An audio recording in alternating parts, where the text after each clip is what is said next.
Welcome to another episode of the Micronesia News broadcast. I'm your host, PJ, and I want to say thank you so much for tuning in, and let's get this started. Yes, let's start this segment.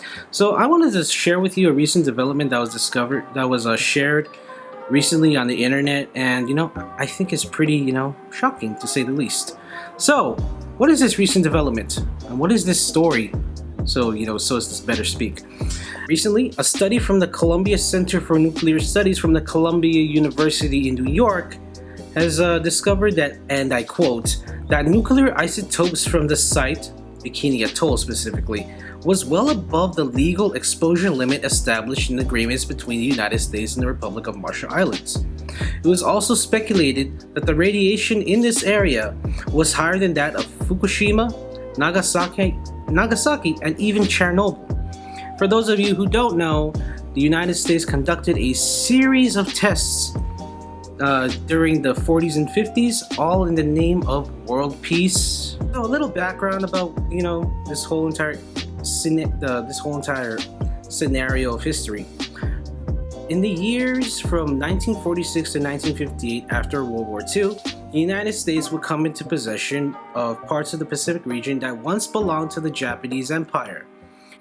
According to a report made by the Division of Cancer Epidemiology and Genetics, which was conducted around 2004, and several other agencies, they concluded that nearly 70 tests were conducted at Bikini Atoll and Eniwetok Atoll in the Marshall Islands.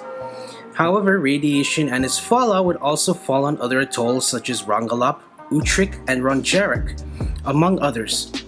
And the populations for these areas were evacuated following the test of Castle Bravo, a 15 megaton explosion, which is reportedly 1,000 times stronger than the explosions experienced at Hiroshima and Nagasaki, both of which secured American victory during the waning days of World War II. Now, for those of you, what is a megaton? Well, a megaton is basically 1 million tons. So imagine 15 million tons of TNT going off at the same time. That was the explosion of Castle Bravo. People from Bikini Atoll and the people that experienced these fallouts, these radiation, they ended up having to move away from their lands.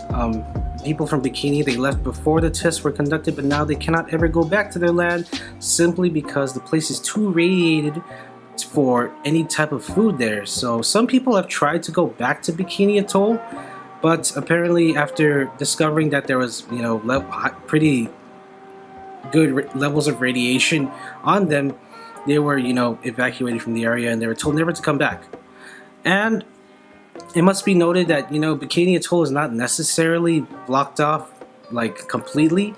Some divers and some research groups do go there, but in my own opinion, I highly suggest you just don't go there if you don't want to get radiated. So here are some of the effects, some clips of what these people suffered as a result of the radiation. Check it.